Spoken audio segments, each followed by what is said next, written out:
ವೀಕ್ಷಕರೇ ನಮಸ್ಕಾರ. ಮಾಜಿ ಸಿಎಂ ಸಿದ್ದರಾಮಯ್ಯನವರು 4 ದಿನಗಳ ಕಾಲ ಕೇರಳ ಪ್ರವಾಸ ಕೈಗೊಂಡಿದ್ದಾರೆ. ನೋಡಿ, ಮಾಜಿ ಸಿಎಂ ಸಿದ್ದರಾಮಯ್ಯನವರು 4 ದಿನಗಳ ಕಾಲ ಕೇರಳ ಪ್ರವಾಸ ಕೈಗೊಂಡಿರುವುದು ರಾಜ್ಯ ರಾಜಕಾರಣದಲ್ಲಿ ಸಂಚಲನ ಉಂಟು ಮಾಡಿದೆ. ಕಾಂಗ್ರೆಸ್ ಸರ್ಕಾರದಲ್ಲಿ ಒಂದಷ್ಟು ಸಂಚಲನ ಶುರುವಾಗಿದೆ.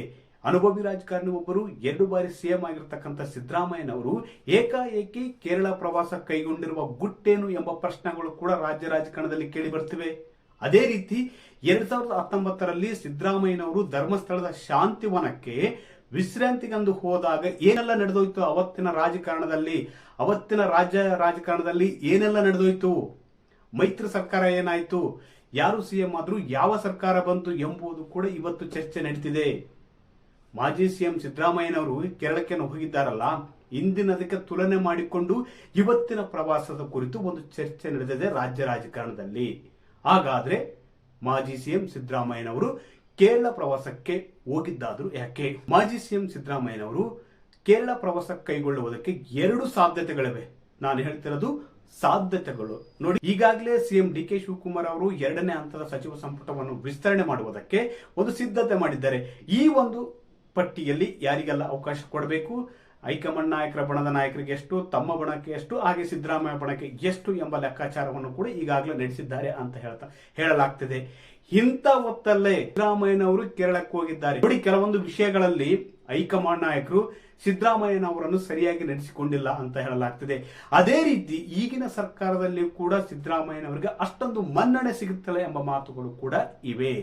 ಇದಕ್ಕೆ ಇವತ್ತ ನಡೆದಂತ ಒಂದು ಕಾರ್ಯಕ್ರಮ ಸಾಕ್ಷಿ. ನೋಡಿ, ತುಂಗಭದ್ರಾ ಗೇಟ್ಗಳ ಉದ್ಘಾಟನಾ ಕಾರ್ಯಕ್ರಮದಲ್ಲಿ ಸಿಎಂ ಸಿದ್ದರಾಮಯ್ಯನವರು ಇವತ್ತು ಇರಲಿಲ್ಲ. ನೋಡಿ, ಬಹುತೇಕ ಕಳೆದ ಸರ್ಕಾರದಲ್ಲಿ ಸಿಎಂ ಸಿದ್ದರಾಮಯ್ಯನವರು ಆಡಳಿತ ನಡೆಸುವಾಗ ಈ ಒಂದು ಗೇಟ್ಗಳ ರಿಪೇರಿಗೆ ಅನುದಾನವನ್ನು ಕೊಟ್ಟಿದ್ರು.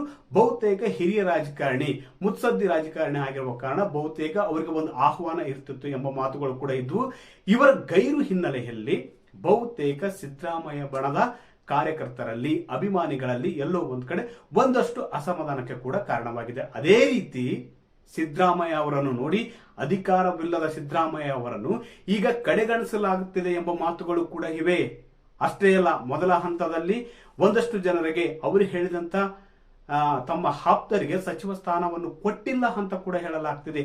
ಹೀಗಾಗಿ ಸಿದ್ದರಾಮಯ್ಯನವರು 2ನೇ ಪಟ್ಟಿಯಲ್ಲಿ, ಸಚಿವ ಸಂಪುಟ ವಿಸ್ತರಣೆಯ 2ನೇ ಪಟ್ಟಿಯಲ್ಲಿ ತಮ್ಮ ಆಪ್ತರಿಗೆ ಹೆಚ್ಚಿನ ಸ್ಥಾನ ಕೊಡಿಸುವುದಕ್ಕೆ, ತಮ್ಮನ್ನು ನಂಬಿಕೊಂಡಿರ್ತಕ್ಕಂಥ ಆಪ್ತರಿಗೆ ಹೆಚ್ಚಿನ ಸ್ಥಾನ ಕೊಡಿಸುವುದಕ್ಕೆ ಒಂದು ಕಾರ್ಯತಂತ್ರ ರೂಪಿಸುವ ನಿಟ್ಟಿನಲ್ಲಿ ಕೇರಳ ಪ್ರವಾಸ ಕೈಗೊಂಡಿದ್ದಾರೆ ಅಂತ ಹೇಳಲಾಗ್ತದೆ. ನೋಡಿ, ಮೊದಲನೇ ಪಟ್ಟಿಯಲ್ಲಿ ಜಮೀರ್ ಅಹಮದ್ ಖಾನ್ ಅವರಿಗೆ ಅವಕಾಶ ಸಿಕ್ಕಿಲ್ಲ.